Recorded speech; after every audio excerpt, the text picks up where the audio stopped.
Howdy. How do you get away with cheating? That's a question that I feel has been asked by many people since the beginning of time. It's an endeavor that really boggles all the sexes. Men and women cheat, and I hate to break it to you ladies, but you guys are kind of taking the L. I'm gonna need y'all to bring those numbers up. See, I don't think we're cheating enough. I think we need to have 120% of the population cheating. We got to figure it out somehow. And so because of this, I went online, I did a little bit of research, and I thought to myself, holy heck, how do we help people get away with cheating? And I think I finally found the answer. You may have perhaps heard of a little movie called The Change Up. It's kind of like your Freaky Friday-esque movie. If that sounds like remotely interesting to you, you should go check it out really quick before I spoil it for you, because I'm gonna spoil it. This is your warning. While you do that, leave a like and sub and hit that bell. It's like free and you might as well do it. I'm gonna find out anyways if you did it or not. The cameras that I got installed in your room will let me know. You might as well do it. Don't make me do something you'll regret, you know what I mean? So basically what the movie boils down to is it's two friends, both living completely different lives, both unsatisfied with their lives. One night when they go to the bar together, they half-heartedly tell the other person, oh no, actually your life is really cool and I'm jealous of you. And then eventually when the bar closes, they end up wandering around before having to go pee. And where do they pee? If not in a fountain, in the middle of a park? Fortunately, it's the middle of the night and no one sees them, but they basically end up telling each other, oh, I wish I had your life. I wish I had your life. And then they think nothing more of it, and then they go home, they fall asleep, they wake up, and now they're in each other's bodies. Obviously, they freak out, and they try to go back to the fountain to pee in it again to switch back.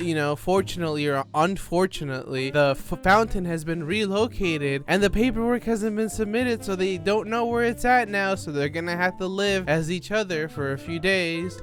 Oh no. And so naturally they don't do that well in each other's lives, at least not at first, until all of a sudden they get into the groove of things and both of them actually start enjoying the other person's life. So that when they eventually get told that, hey, we found the fountain, come and we'll tell you where it's at, they decide to not change back, again because they're just so happy with their new lives. That is until eventually they both get what they wanted, kind of, but realize, oh no, I didn't really earn this. So they meet up and they're like, yo, we gotta switch back. But guess what? The fountain was moved to the middle of the mall and we can't wait for the mall to close like normal people. We gotta pee in it right now in the middle of the mall that is for some reason like really packed. And more so than anything, it really speaks as to how malls are kind of like dying. Brick and mortar stores are just dying. If this is like a 2010s movie, I mean,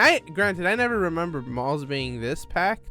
Actually, that's not true. Dude, malls fell off, bro. That's crazy. That's sad. Anyways, so they don't wait for it to close. They pee right in the middle of everybody as like kids spot them. And then they scream, oh, I want to go back. And then they switch back. And then it fast forwards a few months later and they're at one of their anniversaries. And now they're much happier. And there's no punishments for anybody in the end. And I know all my fellow cheaters out there are going to love this one. It's the loophole. How do you cheat on your partner without getting caught? And it's really simple. All you gotta do is you pee in a fountain with your best friend and you switch into his body, and then you can have sex with as many people as you want because it's technically not you or your friend cheating, so it's okay. It's fine. You don't need to worry about it. You're good. So just find yourself a fountain. Oh, actually, let's go back a little bit. Okay, we need to go back a little bit. First, make a friend, because surely if you're thinking about doing this, you probably need a friend.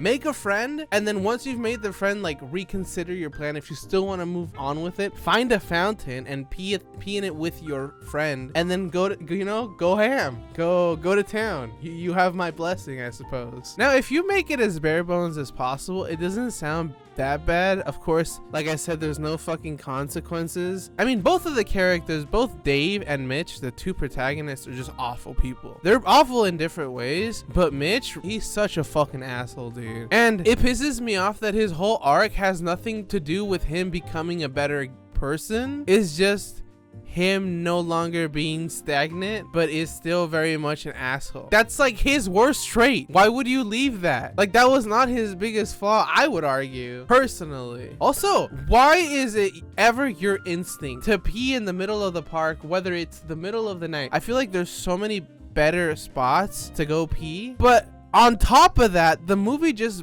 brushes over the fact that these people got spotted by people they know at the mall pissing in public, and no one reported them, seemingly. What's up with that? Like, one of them even like calls them by name, and there's like no consequences. Also, don't even get me started on the women with this movie. They are like so one-dimensional and like flat. First of all, as a guy with a crush on Leslie Mann, I gotta say, they did her dirty. You could really tell the difference from when she's in like some other random director's movies versus when she's in Judd Apatow's movies. If you guys don't know, that's her husband. He made movies like 40-Year-Old Virgin. You know, I mean, her characters aren't really ever the lead, but I feel like you can really tell in like the amount of comedy that they let her do. And her character in The Change Up is pretty much just like, oh, wife that is kind of fed up with husband because he's not really putting in the effort that he should be. And this has been going on for years. This has been going on way before they switched bodies. And she gets to a point where it's past the boiling point. And then, without really ever talking about it, addressing it, she forgives Dave, even though he hasn't really done anything to show her that he wants to get better, or he's gonna put more effort. At this point, it's just promises. And she's just like, you know what? These past few years, forget about it. It's no big deal. Forget about it. Which is fucking insane to me. I wish they had handled that a little bit better. And then, oh my god, let's not even talk about Sabrina, Olivia Wilde's character. She's supposed to be like this really talented like person at this firm where Dave works. But at the same time, she's apparently not smart enough to be able to pick up on the fact that like something is off between the time of Dave being in Mitch's body and Mitch going back to his body, because their personalities could have not been any more different. Like, she is relatively bright and they just make her dumb in this aspect. She's so down horrendous. She's so horny. She's just only thinking with her cooch. That's gotta be it. There's no other way. That's canon now because I said so. You know what it is? I just don't like seeing awful people win. I think that's really what it is. Yeah, I think that's gotta be it. I think the best possible ending is Jamie dumps Dave. She moves in with Sabrina and they co-parent Jamie and Dave's kids as completely platonic buddies. That is the ultimate ending. That's what I gotta say.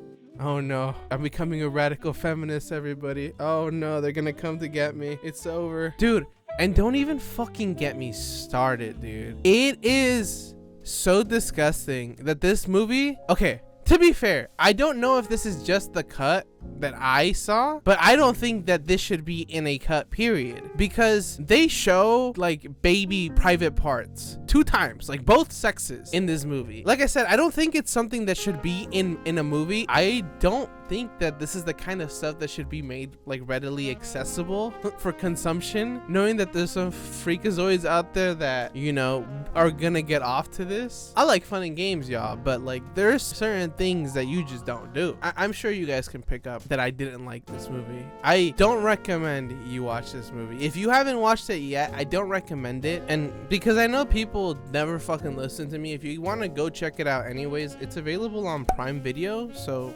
I guess go check it out, but don't blame me if you end up not liking it. Like I said, you wouldn't. So, but yeah, what did you guys think about the movie? Look, I know I'm coming off as really harsh here, and I really did want to like the movie. Like, I like Ryan Reynolds, I like Jason Bateman, I love Leslie Mann, and I like Olivia Wilde. I really tried liking the movie, and it's just eye candy. These actors are just here for eye candy. Hey, but I mean, at least with this one, this is seemingly one of the movies that common consensus is that it sucks, because how often do you see a 26% on Rotten Tomatoes? But you know, everybody's entitled to liking bad movies, so if this is you, let me know why you like this movie, and we will do our best to make you feel heard, I guess. Thank you for sticking up until this point. If you haven't already, leave a like, hit the sub button, and hit that bell so that you get notified when I upload videos. As always, this has been Subtly Artistic. Catch y'all next time. Peace out.